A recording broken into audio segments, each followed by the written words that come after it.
Abra sua Bíblia em Lucas capítulo 15.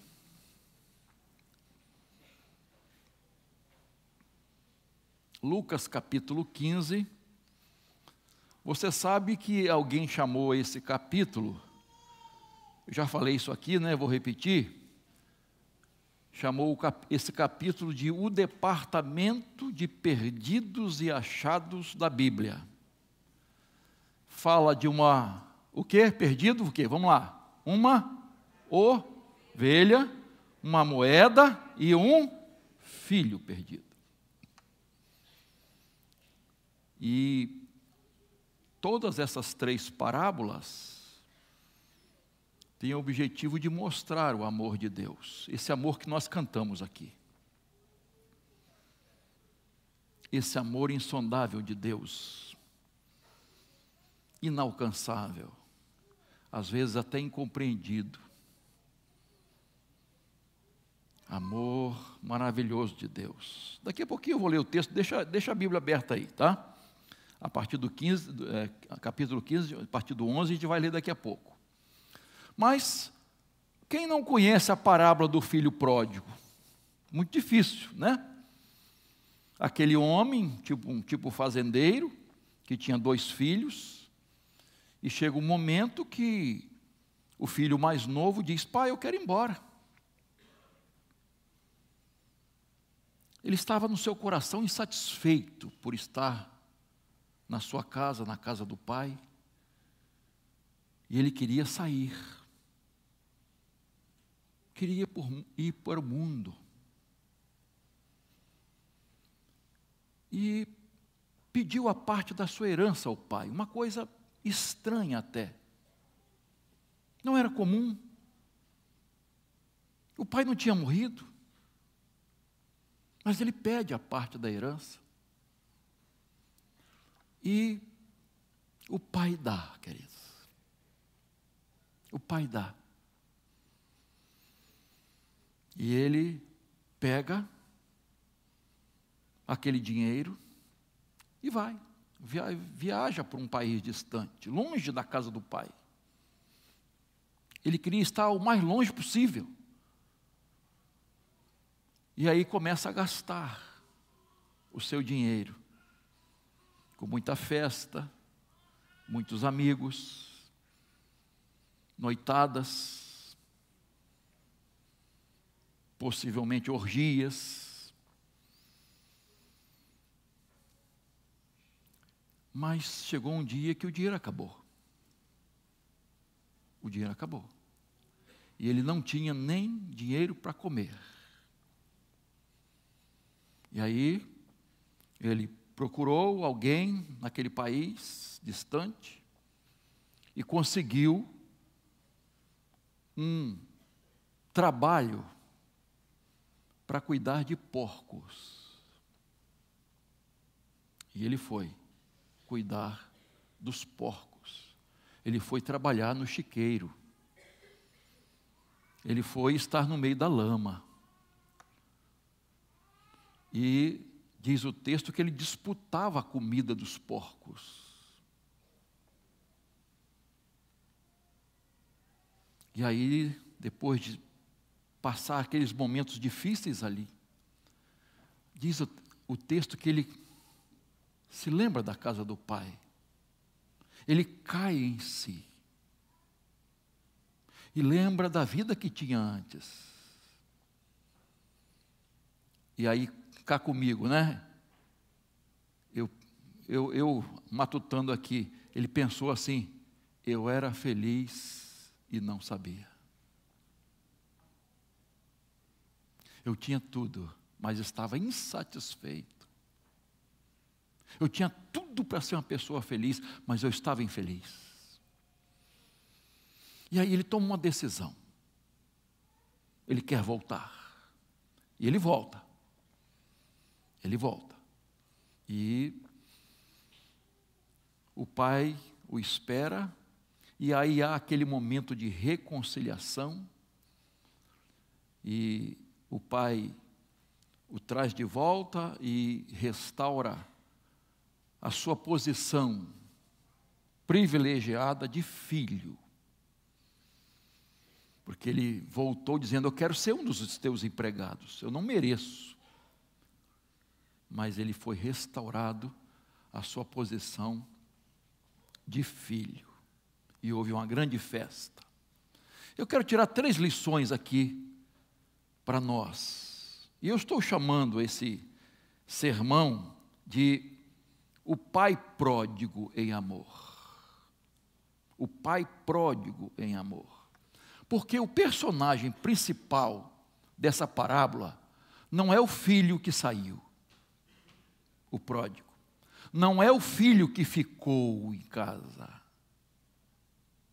que também precisava de conversão. Mas o pai. O personagem principal, ou a personagem principal, é o pai. Esse pai é o destaque da parábola. Então, eu entendo que essa parábola não deveria ser chamada de a parábola do filho pródigo, mas a parábola do pai pródigo. Porque a ideia de pródigo não é só esbanjador, mas aquele que tem muito para dar, aquele que tem abundância. Então, queridos, eu entendo que esse amor de Deus, insondável amor, é demonstrado aqui nessa parábola. Por isso que eu estou chamando o sermão de o pai pródigo em amor, aquele que esbanja amor, repleto de amor, aquele que tem muito amor para dar. Então, 3 lições aí, por favor, vamos lá. Primeira coisa que eu destaco aqui, irmãos, e que eu imagino que aconteceu, quer dizer, dentro da descrição do texto, é o sofrimento desse pai, de ver seu filho se afastando. Veja o verso 12, por favor. O mais moço deles disse ao pai: Pai, quero que o Senhor me dê a parte dos bens que me cabe.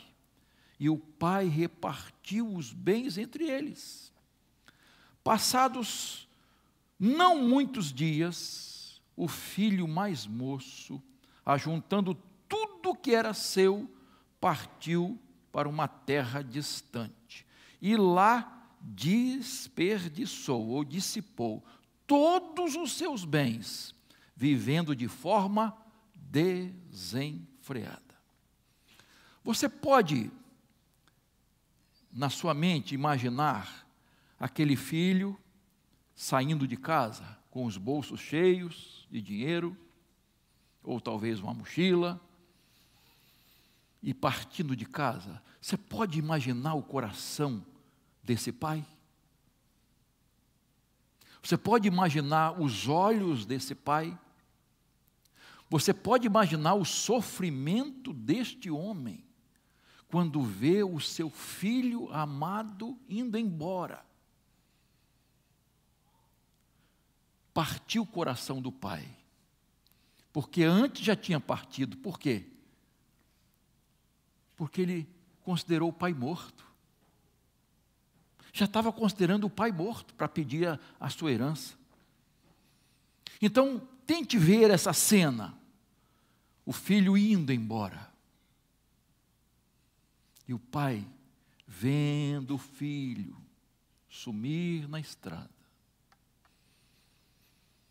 A dor que este pai sentiu. Aquele filho estava se sentindo preso, limitado. Ele queria liberdade total. Ele não queria estar submisso a ninguém. Ele queria experimentar os prazeres da vida. Ele queria fazer o que ele quisesse, sem prestar contas a ninguém. Ele queria badalações, noitadas, sem ter que dar explicações a ninguém. Só que aquele menino não sabia que ele tomou a pior decisão da sua vida: sair da casa do seu pai. Ele não pensou que essa liberdade que ele tanto almejava era enganosa. Ele não pensou e refletiu de que o mundo ilude, que os prazeres carnais são passageiros, que as amizades que nós arrumamos lá fora no mundo, na maioria das vezes, são falsas, são interesseiras. Interesseiras enquanto a gente pode bancar as coisas. Esse jovem não pensou em nada. Ele partiu, como eu disse, para um lugar muito distante. E eu imagino ele dizendo assim: agora eu sou dono no meu nariz. Agora eu decido as coisas. Agora é comigo. Você percebe como às vezes os jovens querem agir assim? Ficam insatisfeitos, querem sair fora, não querem prestar contas aos pais, não querem obedecer aos pais, não querem ter limites estabelecidos pelos pais. Eles querem mandar, ser donos do nariz, não prestar contas a ninguém. Há uma música do Cazuza, que só porque eu pesquisei que eu vi, que eu não sabia, né? Nunca cantei, nunca fui fã. Diz assim: de quem é o poder? Quem manda na minha vida? E esse jovem foi muito irreverente, vocês sabem disso. Criticou Jesus e a igreja. Morreu ainda muito jovem, 32 anos. E você sabe, morreu de AIDS, cheio de depressão. E eu vi uma história uma vez de uma enfermeira crente que cuidou dele. E ela disse que falou para ele de Jesus. E ele disse assim: já não posso mais voltar. Já é muito tarde. Não tem como voltar. Lamentavelmente, irmãos, ele pensou assim, poderia ter voltado sim.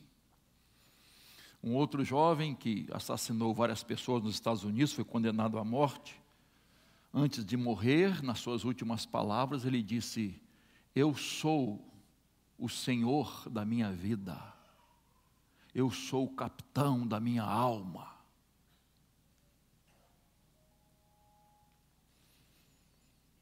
Triste realidade de um jovem que também se afastou de Deus e viveu longe de Deus. O mundo ilude, irmãos.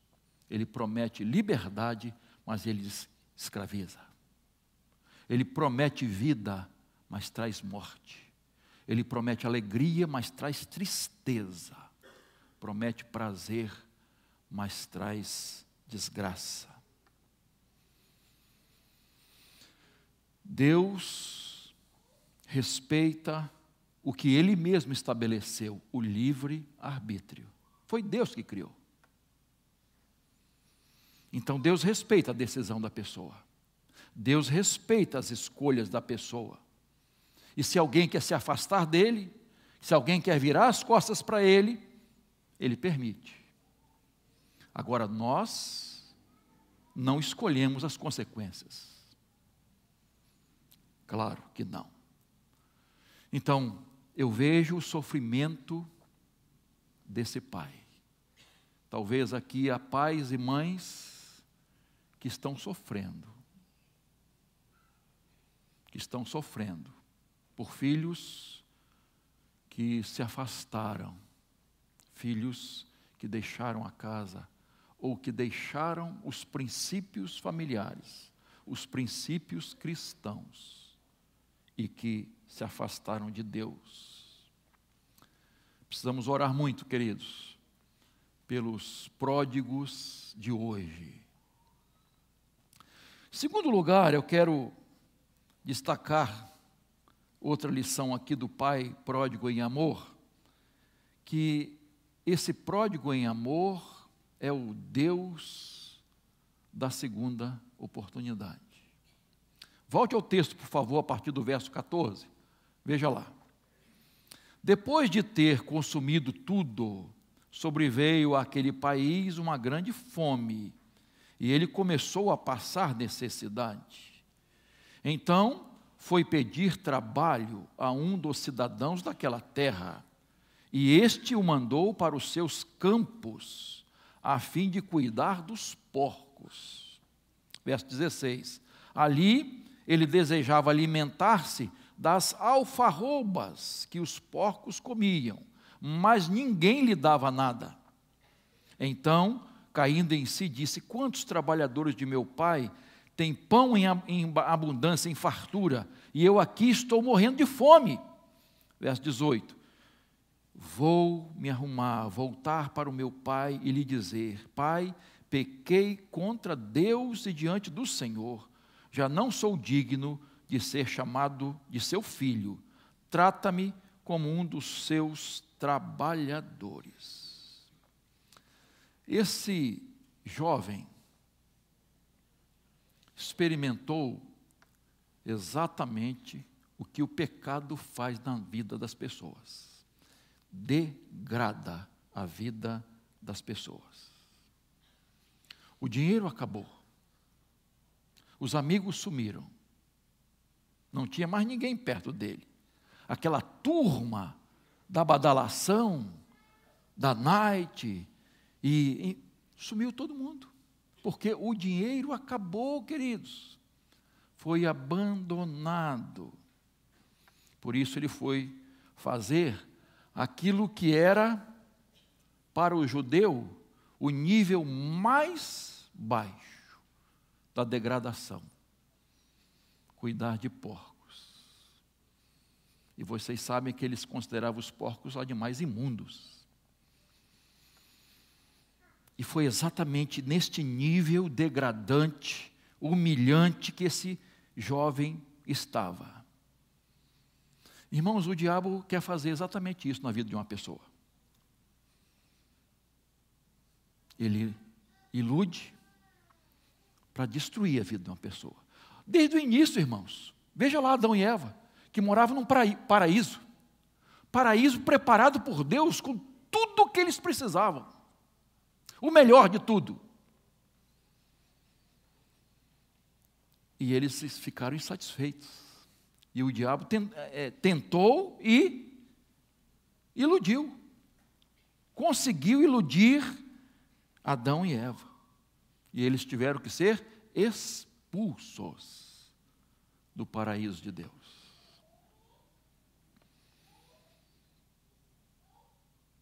Você observe, quando Pedro negou a Jesus, que ele se mistura com os ímpios. E ele ali chega a negar a Jesus 3 vezes. Com juramento, negou a Jesus. E ele depois ficou envergonhado, irmãos. Tanto ficou envergonhado, que quando Jesus ressuscitou, eu entendo que Pedro pensou assim: acabou para mim. Eu cheguei a esse ponto, mas e acabou para mim. Não tem mais jeito, Jesus não vai me aceitar mais. E Jesus, então, quando ressuscita, manda um recado para os discípulos, e um recado especial para Pedro: eu quero me encontrar com você, Pedro. Em outras palavras, Pedro, eu não desisti de você. Você me desonrou. Você foi lá no chão, mas eu não desisti de você. Você terá mais uma oportunidade. Você terá mais uma chance. É isso que Deus faz, irmãos. É isso que Jesus faz na nossa vida. Aquela mulher apanhada em adultério, que no tribunal humano ela foi condenada pelos religiosos, os líderes. O que Jesus disse? Quem não tiver pecados, faça o quê? Atira a primeira pedra. E todo mundo saiu. Ele disse: nem eu te condeno. Vai e... ó, a segunda oportunidade. Vai e não peques mais. Jesus não disse, tudo bem, minha queridinha, tadinha de você, continua a sua vidinha. Não, não. Vai e não peques mais.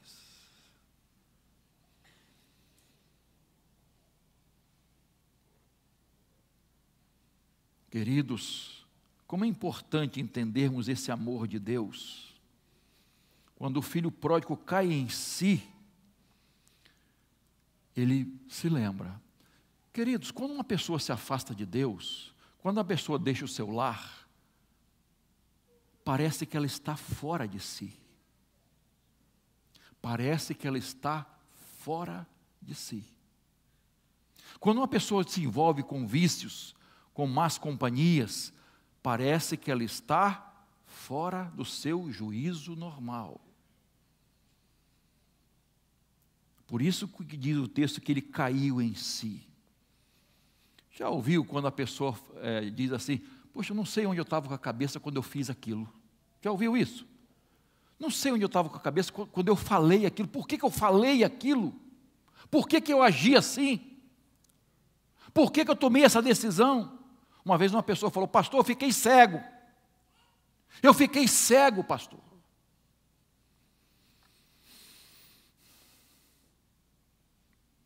As pessoas agem assim, irmãos, diante da tentação, diante de um desejo, diante de uma paixão louca, diante de uma oferta tentadora, diante de ganho fácil às vezes. Ela se deixa levar e toma decisões precipitadas. Já ouviu quantas pessoas você conhece que tomaram decisões precipitadas?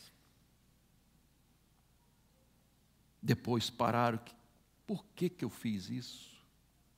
O que deu na minha cabeça?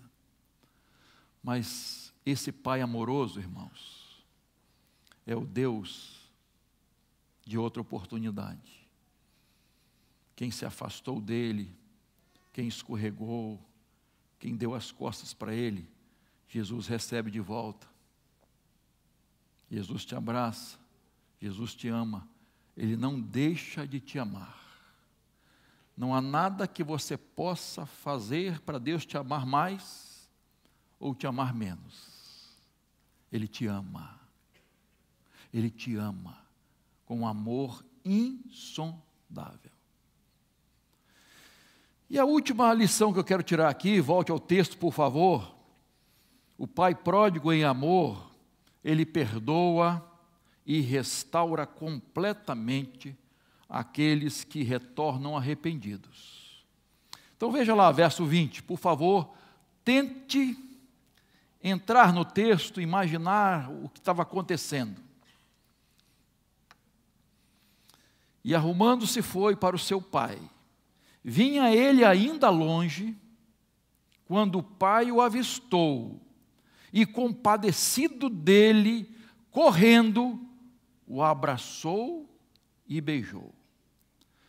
E o filho lhe disse, pai, pequei contra Deus e diante do Senhor.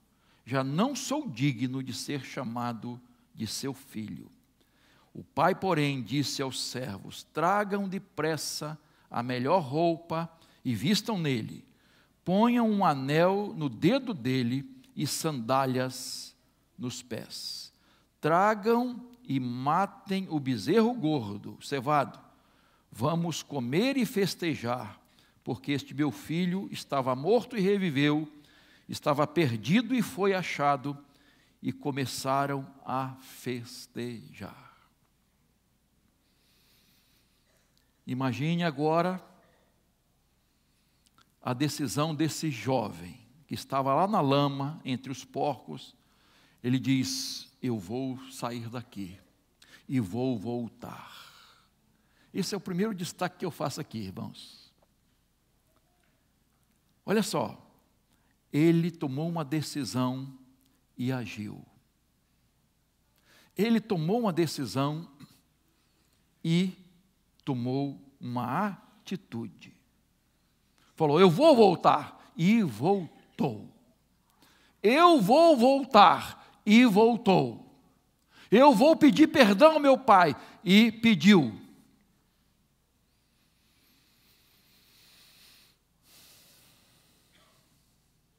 Uma vez um menino chegou da escola e disse assim para o pai: pai, eu tenho uma pegadinha para o senhor. Pegadinha? É. Qual é? 3 sapinhos estavam num galho. Um resolveu pular. Quantos ficaram no galho? Pular no lago, né? Quantos ficaram no galho? O pai pensou: está muito fácil, né? Mas é uma pegadinha, então... Mas pensou, não tem jeito. Aí disse: ficaram 2. Aí o menino deu um sorrisinho e disse: não, pai, ficaram 3. Eu disse que um resolveu pular, mas eu não disse que ele pulou.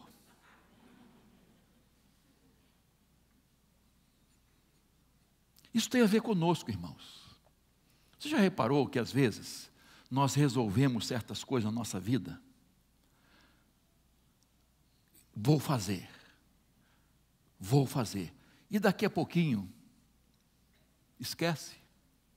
Não faz mais. Já reparou que às vezes você tem vontade de fazer uma coisa, e quando você não faz, aquela vontade passa? Muitas vezes, irmão, nós prometemos as coisas, mas não temos atitude, não temos firmeza. Sentimos que devemos fazer a coisa certa, mas na semana seguinte estamos fazendo o mesmo. Eu tive um colega, quando voltei a estudar, aqui na Faculdade de Direito, e é um colega de turma que ele era policial, e ele falava assim para mim, sabia que eu era pastor, né? Muitas vezes conversamos. Ele falou assim: olha, rapaz, toda segunda-feira eu tomo uma decisão, não beber mais no final de semana, porque eu fico mal segunda-feira, tomei aquele porre no final de semana, e quando chega na segunda eu digo: não vou fazer isso na próxima semana, essa semana não vou fazer isso. Mas quando chega sexta-feira, não tem jeito. Os amigos chamam, né? Aí tem comemoração, tem a vitória do Flamengo esmagadora, tem isso, tem aquilo, tem um monte de coisa para comemorar.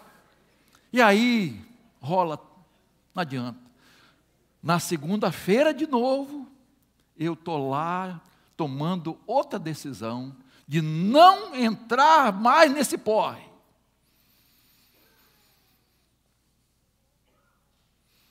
Queridos, às vezes a gente age assim, querido. Toma decisões e até fala com Deus. Até ora: Senhor, eu não vou cair mais nesse erro. Eu não quero. E é reincidente. E cai de novo. E cai de novo. E cai de novo.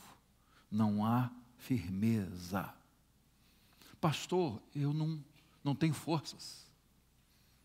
Quantas pessoas já falaram para mim: pastor, eu não tenho forças para vencer esse problema, esse vício, esse mal na minha vida. O que Paulo diz? Posso todas as coisas naquele que me fortalece. Paulo também não tinha forças. O apóstolo Paulo, o grande apóstolo Paulo, também não tinha forças. Tanto que ele diz: às vezes o bem que eu quero fazer, eu não faço. E o mal que eu não quero, esse faço. Miserável homem que eu sou. Olha só, Paulo dizendo. Mas ele disse: posso todas as coisas naquele que me fortalece. Então, se Paulo pode, se eu posso, você também pode. Pode, com a ajuda de Deus, com a força de Deus, com o poder do Espírito Santo na sua vida. O Salmo 145:14 diz assim: o Senhor sustém os que vacilam e levanta todos que estão prostrados. É o Senhor que faz isso. E o Salmo 37, 23 e 24 diz assim: o Senhor firma os passos do homem bom e se agrada do seu caminho. Se cair, não ficará prostrado, porque o Senhor o segura pela mão. Então você pode vencer com a mão do Senhor, com o poder de Jesus. Ele pode te erguer, sabe por quê? Ele te ama. Ele te ama. Uma vez um homem estava totalmente bêbado, e tinha chovido, ele estava numa poça de lama. E as pessoas passavam, ele estava lá, não conseguia nem ficar em pé, ele caía de novo e, de repente, chegou uma senhorinha, franzina, fraquinha, magrinha. Foi lá, entrou na poça de lama, botou o braço dele no seu pescoço e foi erguendo. Alguém que passava disse: senhora, larga esse homem aí, ele está completamente embriagado. Ela disse: não, ele é meu filho e eu o amo. Ele é meu filho e eu o amo. O amor de Deus é insondável, irmãos, tanto que enviou Jesus a este mundo de pecado, degradado, e Jesus veio nos socorrer e nos ergue de qualquer lama.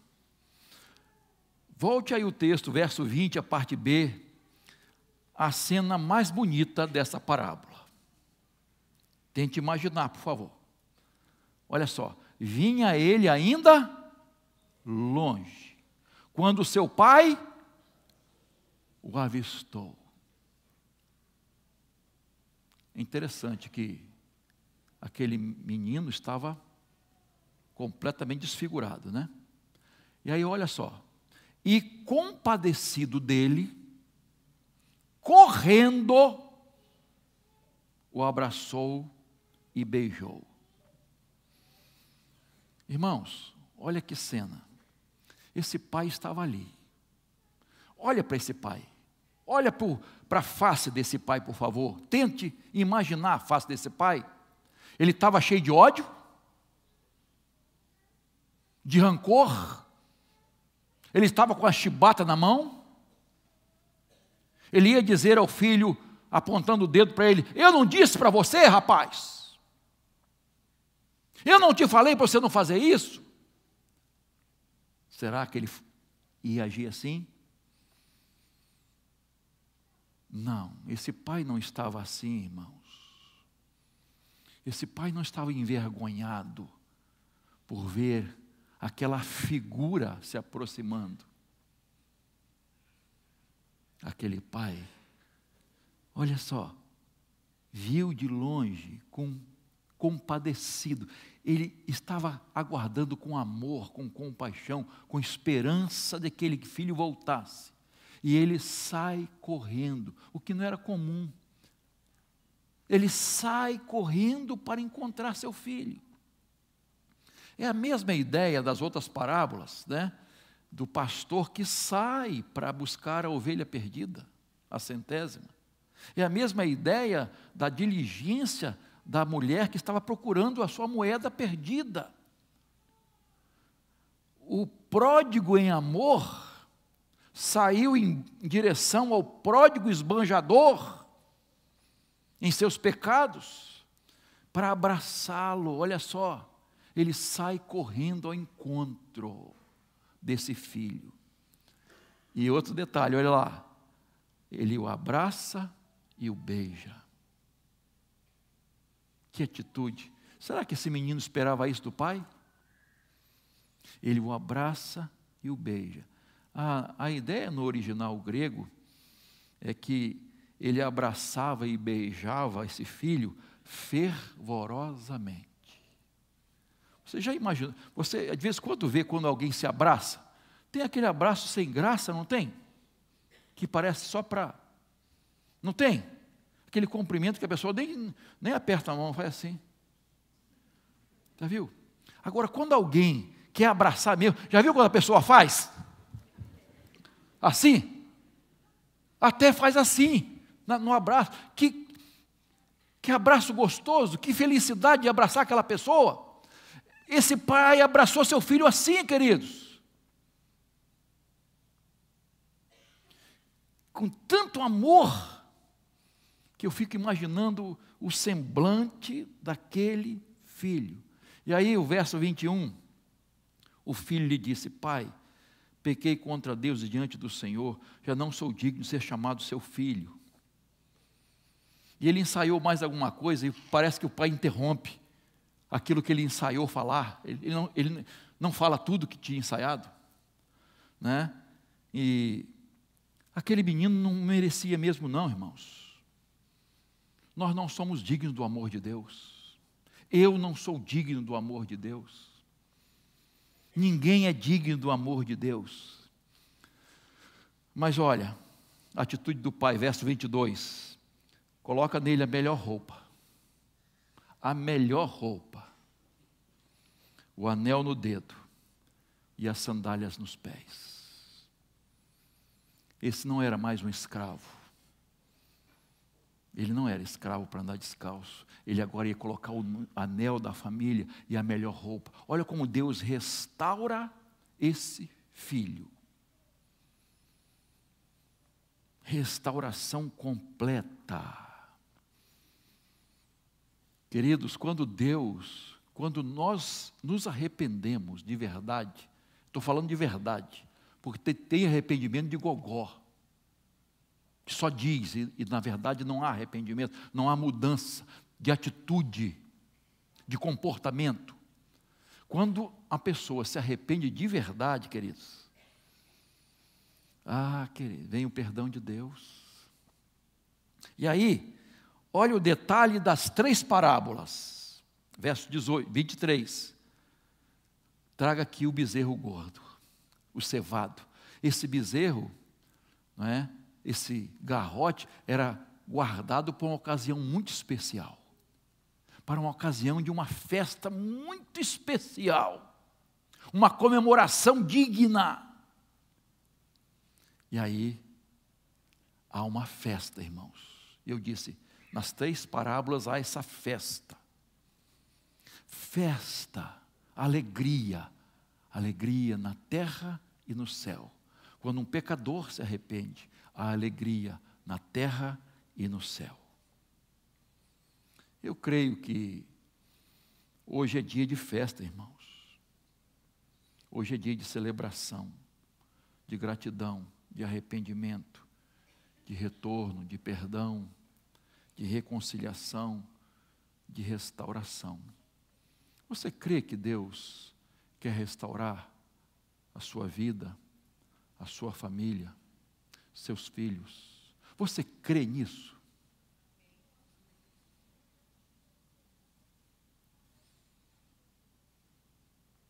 Deus só vai fazer as coisas na sua vida mediante a fé.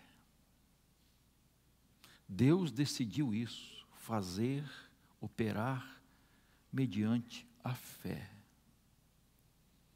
Quando a pessoa se rende totalmente nos braços de Deus.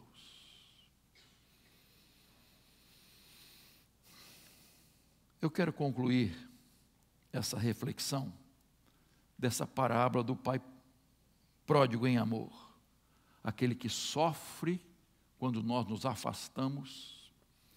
A Bíblia diz que quando nós pecamos, nós entristecemos quem? O Espírito Santo de Deus que habita em nós.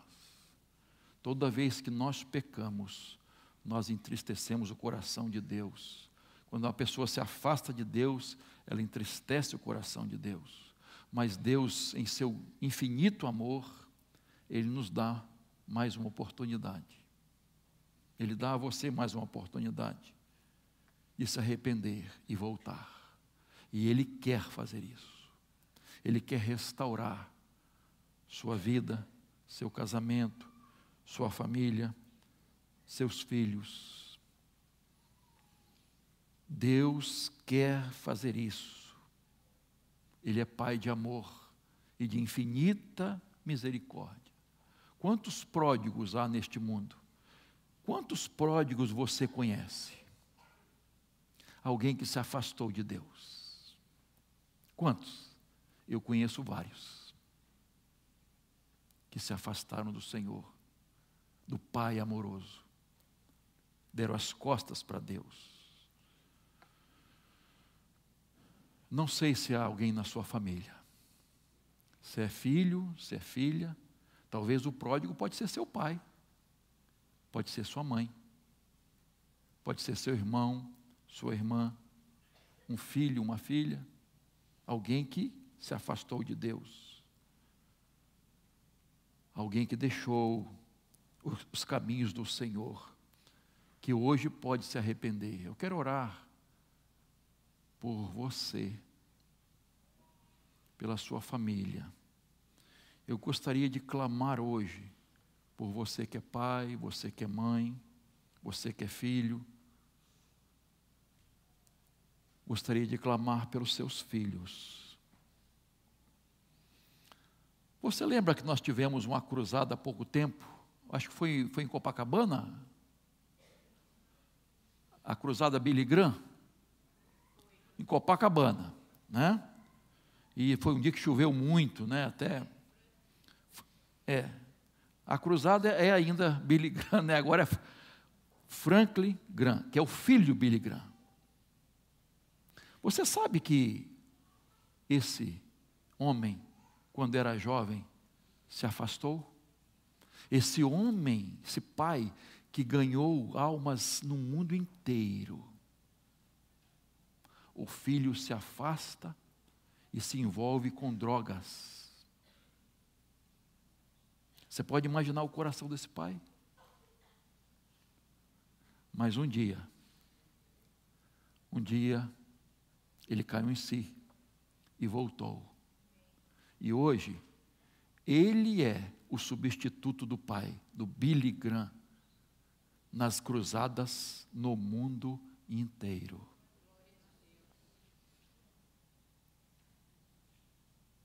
E eu conheço tantos casos assim, de filhos que estão afastados, irmãos.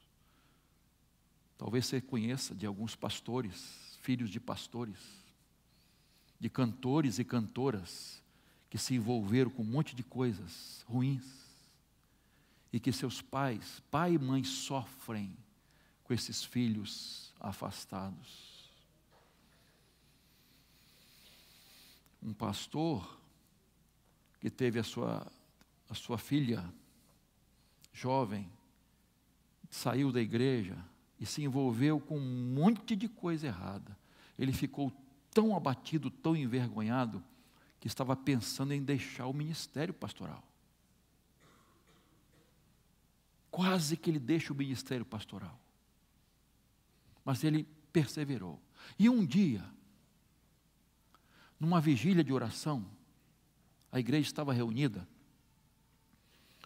e uma irmãzinha chegou ao pastor: pastor, eu sei da sua situação, mas eu quero dizer ao senhor que essa igreja nunca levantou um clamor pela sua filha.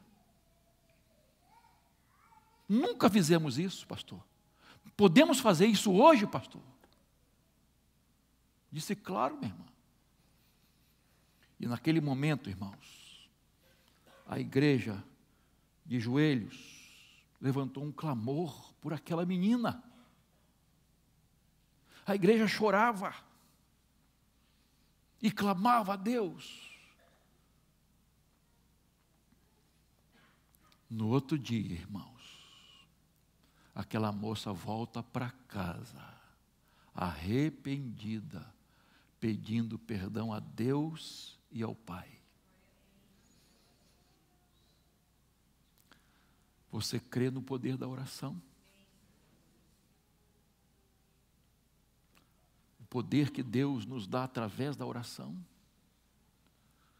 Coloque a sua vida, coloca seu filho, sua filha, seu marido, sua esposa, o pródigo que você conhece, alguém que esteja afastado hoje, na presença de Deus. Eu gostaria que nós levantássemos um clamor pela família hoje, pelo seu lar. Que Deus nos ajude a trazer os pródigos de volta. Você pode ficar de pé, nós vamos cantar. E eu gostaria que você, se você quiser, colocar hoje alguém no altar de Deus, da sua família, gostaria de chamar aqui à frente. Não precisa ter vergonha não, para nós orarmos, para essa igreja levantar um clamor, pela sua vida, pelo seu marido, pela sua esposa, pelo seu pai, pela sua mãe, pelo seu filho, pela sua filha.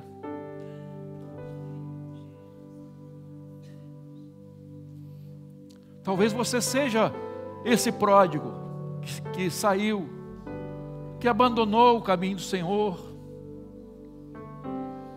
que se enveredou por certos caminhos,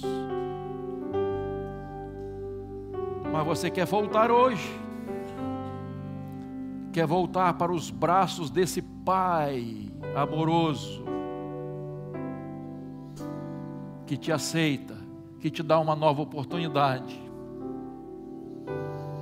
Então, enquanto estivermos cantando, seja o que for que está no seu coração, aquilo que Deus está falando ao seu coração, vem aqui, eu quero orar com você. Vamos levantar esse clamor pela sua vida, pela sua família, pelo seu casamento, pelo seu filho, pela sua filha.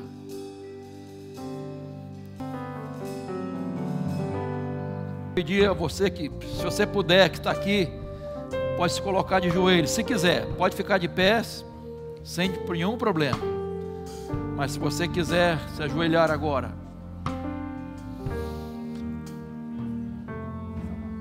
Senhor, a tua igreja faz um clamor agora, pela família, pelos nossos filhos, pelos pródigos, Senhor, que se afastaram do lar, se afastaram do Senhor, do teu evangelho, da tua igreja. Ó Deus, ouve o teu povo, ouve a oração desse pai, dessa mãe, desse irmão, dessa irmã, desse filho, dessa filha, Senhor. Ouve essa oração, Senhor. Nós humildemente estamos clamando, Pai. O Senhor não nos deu filhos para o mundo, Pai. Os filhos são herança do Senhor. E nós agora clamamos por eles, Senhor. Traze-os de volta, convertidos, transformados. Restaura a vida, o lar, a família, o casamento, Senhor. Ó Deus, pelo poder do Senhor, pela tua graça, pela tua misericórdia, nós entregamos cada vida aqui em tuas mãos, cada coração em tuas mãos. Opera, Senhor, opera milagres, opera maravilhas, Senhor, e toda honra, toda glória nós sempre daremos ao Senhor. Oramos assim, agradecidos por tudo, no nome precioso do nosso querido Salvador Jesus Cristo. Amém, amém. Deus te abençoe, meu irmão, minha irmã. Deus te abençoe. Abençoe sua família, seu lar, seu casamento. Isso. Dê um abraço nesse irmão aí. Pode se assentar. Deus conceda a você uma semana de paz, de alegria, de vitória, para a glória de Deus. Amém. Deus abençoe.